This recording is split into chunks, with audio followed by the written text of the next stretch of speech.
थोड़ी समझ में आ जाए ना तो बीमार पड़ने का सवाल ही नहीं, अथवा स्वास्थ्य लाभ की कुछ तरकीब आ जाए तो बीमार पड़ने का सवाल ही नहीं। और बीमारी से ठीक होने की युक्ति आ जाए तो डॉक्टर की कोई जरूरत नहीं। मेरे जीवन में खान पान यातायात बदपरहेजी इतनी है कि मैं तो खाट पे ही होना चाहिए मुझे। कभी कहीं गए, कभी खाया किस समय, कभी किस समय, तो ये बदपरहेजी के कारण भी बीमारियां बहुत हो सकती हैं। लेकिन युक्ति से मैं स्वस्थ हो जाता हूं। कई बार बहुत सारी खतरनाक बीमारियां आई, जैसे गले का कैंसर आया, मैंने डॉक्टर की मदद नहीं ली, ठीक हो गया मैं। टाइजेरिया हो गया, और माइग्रेन से भी खतरनाक होता है। दुनिया की कोई पीड़ा वैसी नहीं होती, वैसा हो गया था। लोग तो आत्महत्या करने को उत्सुक हो जाते हैं, इतना दर्द होता है। शरणानंद जी ने कहा ट्राइजेमिनल न्यूरोलॉजिया बोलते हैं इसको, बहुत खतरनाक तकलीफ होती है। वो मेरे को है, लेकिन मैं उसको कंट्रोल करके रखता हूँ। ट्राइजेमिनल न्यूरोलॉजिया एक ऐसी बीमारी की प्रसूति की पीड़ा कुछ नहीं उसके आगे, फ्रैक्चर की पीड़ा कुछ नहीं। मैं सांड के साथ लड़ा तो मेरा ये अलग हो गया था, मेरे को फ्रैक्चर की पीड़ा का अनुभव है, लेकिन कुछ नहीं। ट्राइजेमिनल न्यूरोलॉजिया इतनी खतरनाक तकलीफ, उसको भी मैं नियंत्रित करके चल रहा हूं। तो किसी को भी सिर दर्द हो तो सुबह मंजन करते समय ये ब्रश करते हैं, अब पेस्ट वेस्ट लेते हैं आयुर्वेदिक हो तो ठीक है, नहीं तो हड्डियों का पाउडर पड़ता है पेस्टों में, कोलगेट आदि में, जानवरों की हड्डियों का, ऐसा मैंने सुना है। तो आयुर्वेदिक पेस्ट ले तो ठीक है, नहीं तो फिर मंजन। तो मैं तो मंजन अथवा तो एक तेल है आयुर्वेदिक, वो 10-5 बूंदे लेके उसी से कर लेता हूँ मंजन।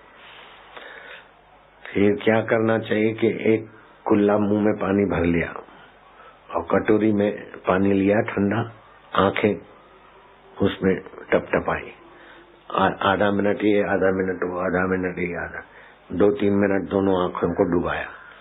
फिर वो चंबू भर के या टब भर के सिर पर धार कर दी। आज मैंने कर दी। तो कुछ लोग स्नान करते हैं, ध्यान से सुन रहे हैं भक्त, कुछ लोग स्नान करते तो गलती करते हैं कि पहले पैरों में पानी डालते हैं, और गंगा जी में जाएंगे तो पहले पैर ठंडे होते हैं। तो पैरों ठंडे होते हैं तो पैर की गर्मी सिर पे चढ़ती है। एक तो सिर पे गर्मी चढ़ने के कारण सिर दर्द होता है, दूसरा मोबाइल का उपयोग करने से भी सिर दर्द होता है। मोबाइल के उपयोग से भी बचना चाहिए, नहीं तो आगे चल के मोबाइल का सिर दर्द बहुत गंदा होता है। तो अब क्या करना चाहिए? मोबाइल के सिर दर्द को टक्कर मारने वाला राग पहाड़ी मैंने खोजा और शुरू करवा दिया। राग पहाड़ी, राग वसंती, राग सहानी। तो मोबाइल से होने वाले जो भी तकलीफें हैं, शुक्राणु की कमी, अनिद्रा, कान का दर्द, थकान, गहरी नींद का अभाव, आगे चल के 10-5 साल जो मोबाइल का उपयोग करता है फिर ऐसी बीमारियां पकड़ लेती है। तो उसका तोड़ है राग वसंती, राग सहानी, राग पहाड़ी, वो कराते रहते हैं। अब क्या है कि सिर दर्द किसी भी प्रकार का हो, चाहे मोबाइल से हो, चाहे पित्त से हो, किसी से, तो सुबह क्या करना चाहिए? एक चंबू पानी का अपने सिर पर धार कर दे तो सिर की गर्मी पैरों से निकल जाए। राम सुखदास जी को भी सिर की गर्मी की तकलीफ आखिरी दिनों में थी, और बहुत 108 वनस्पतियों का रस निकलवा के फिर लगाते थे। फिर भी जवानी में जो चढ़ गई गर्मी, उसको उतारने में बहुत समय लगता है। तो आज ये ताजा खबर है, बुलेटिन। सुबह सुबह मंजन करते समय एक चंबू पानी, ठंडे पानी से सिर को जरा ठंडा कर दिया तो सिर की गर्मी पैरों तले निकल जाए। सिद्धांत है, पैर गरम, पेट नरम, सिर ठंडा, आए डॉक्टर तो दिखा दो डंडा। कहाँ गए डॉक्टर, इधर आओ। पेट नरम, पेट मुलायम होना चाहिए, सिर ठंडा, आए डॉक्टर तो दिखा दो डंडा। बोले तुम ऐसे हो वैसे हो, हवा खाओ। डॉक्टर को चेकअप कराओगे तो कभी कुछ कभी कुछ कभी कुछ निकलेगा।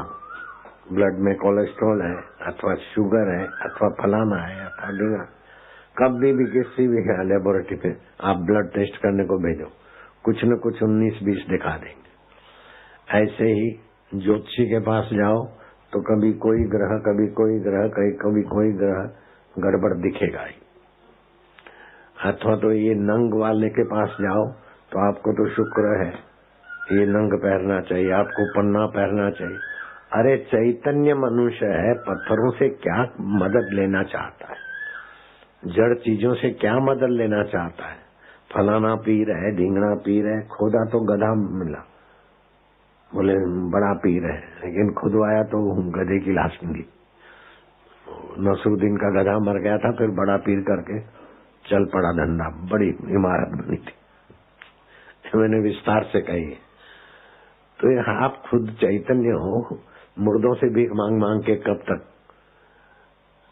भविष्य की कल्पना में कब तक, भूतकाल की कल्पनाओं में कब तक। वर्तमान में जीवन जीने की कला जान लो। तुमको भगवान भी नहीं मार सकते और शरीर को तो भगवान भी नहीं रखते। शरीर तो पंचभौतिक है, बदलेगा, उसके नियम जान लो, उसको स्वस्थ रखो। और तुम मर जाओगे ये भय को निकाल दो। मरने के बाद भी तुम रहते हो तो तुम अमर आत्मा हो, चैतन्य हो। तो इस प्रकार का चिंतन भी तुम्हारी बीमारियों को और दुखों को भगाने में मदद करेगा। जरा सा बीमारी हुई, जरा सा समस्या आई, नेगेटिव चिंतन में हार्ट अटैक हो गया, चल पड़े, कोई जरूरत ही नहीं है भय की। भय चिंता मनुष्य को खा बैठी। मैं सच बोलता हूँ, भगवान से पूछ लेना, भगवान भी आपको मिटा नहीं सकते, मार नहीं सकते, क्योंकि भगवान सर्वव्यापक है। महाकाश घड़े को तो तोड़ सकता है, लेकिन घड़े के आकाश को महाकाश नहीं मिटा सकता है। समुद्र तरंग को तो तोड़ सकता है, लेकिन समुद्र पानी को नहीं मिटा सकता है। ऐसे ही देवता या भगवान या कोई शरीर को जो मिटने वाला है उसको मिटा सकते, आपको कोई मिटा नहीं सकता।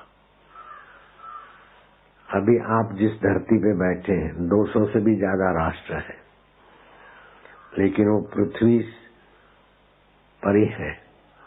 और पृथ्वी पर 200 से भी ज्यादा राष्ट्र है, लेकिन ये जो सूरज देख रहा है पृथ्वी से 13 लाख गुना बड़ा है हमारा सूरज। लेकिन आकाश गंगा में 4 अरब सूरज है, उसमें से सबसे छोटा सूरज हमको दिखता है। 4 अरब सूरज, 400 करोड़ सूरज जो है आकाश गंगा में, जिसको शास्त्र ने तप लोक कहा है, आग ही आग है। ऐसा भी एक लोक है। 14 लोक है ना, भूर लोक, भूअर लोक, जन लोक, तप लोक, महद लोक, अतल, वितल, तलातल, रसातल, पाताल आदि आदि। तो इन का सार है प्रकृति, और प्रकृति की गहराई में सार है परमात्मा, और वही परमात्मा हमारा आत्मा बन के बैठा है। अगर हम जान ले तो सारे ब्रह्मांड के साथ जो परमात्मा की एकता है, हमारी एकता हो जाती है। और बीच में आता है अहम। अहम को ही भय रहता है, अहम को ही प्रलोभन रहते हैं, अहम को ही दुख होता है। जब भी दुख हो तो समझ लेना अहम को दुख हुआ है। दुख नहीं था तभी भी हम है, और दुख है तभी भी हम है। तो ये अहम को दुख आता जाता है। तो अहम से आपका संबंध काल्पनिक है। मैं दुखी हूँ, दुख बढ़ेगा। मैं फलाना हूँ, मैं ब्राह्मण हूँ, मैं फलाना हूँ। अहम में जो भी घुस जाता है वो पक्का हो जाता है। मैं फलाने की कन्या हूँ, और फेरे फिरे। हाँ, पूछा कि ये तुम्हारा घर है? बोले नहीं, ये तो मेरे मायके का है, मेरा घर उधर है। कन्या थी, तो माँ बाप का घर अपना घर मानती थी। फेरे फिर लिए तो अहम ने स्वीकृति दे दी। सुन रही है Mrs minister? MD, doctor MD भी है, काइनोलॉजिस्ट भी है, मिसेस मिनिस्टर भी है। उसको बता देना बापू ने ये बोला कि मैं मिनिस्टर हूँ, ये भी अहम में है। मेरी हार हो गई, मेरी जीत हो गई, मेरी पार्टी, ये भी अहम में है। तो अहम जिससे फुरता है वो है चैतन्य आत्मा। जैसे पानी के बिना तरंग नहीं है, महाकाश के बिना घड़े का आकाश नहीं है, ऐसी आत्मा के बिना अहम भी नहीं है। आत्मा से ही पूरित होता है। तो हम अहम में उलझ जाते हैं। अगर आत्मा में चले आए तो आत्मा परमात्मा का साक्षात्कार हो जाए। इसलिए मंदिर के देवता हम ही बनाते हैं और फिर हमको ही दंडवत करना होता है, क्योंकि अहम मिटाने की थोड़ी रीत। मंदिर का कोई भी देवता है तो हम ही लोगों ने बनाया, मनुष्यों ने, और फिर हम ही लोग वहां प्रणाम करते हैं। ये अहम मिटाने की व्यवस्था है। लेकिन अहम स्थूल नहीं है, सूक्ष्म सूक्ष्मतम है। मेरे में अहम नहीं है, ये भी अहम। बड़ा विचित्र है। तो हिरण्यकश्यपु ने 60,000 वर्ष तपस्या की और सोने की हिरणपुर बना दी। रावण ने 60,000 वर्ष तपस्या की, सोने की लंका बना ली, लेकिन अहम को ईश्वर में नहीं मिला पाए। शबरी को सदगुरु मिल गए, अहम को ईश्वर में मिला दिया। तो श्री राम जी शबरी के झूठे बैर खाते और रावण को तीरों का निशाना बना देते। अहम इतना खतरनाक है, सोने की लंका बनाने के बाद भी निर्दुख नहीं पर होने देता है। नेता बोलते ये कर देंगे, वो कर देंगे, ठीक है, चुनाव के लिए पब्लिक को भले पटाने के लिए कुछ भी बोल दो, लेकिन तुम सोने की हरिद्वार नहीं बना सकते, सोने की गुजरात, सोने का महाराष्ट्र नहीं बना सकते।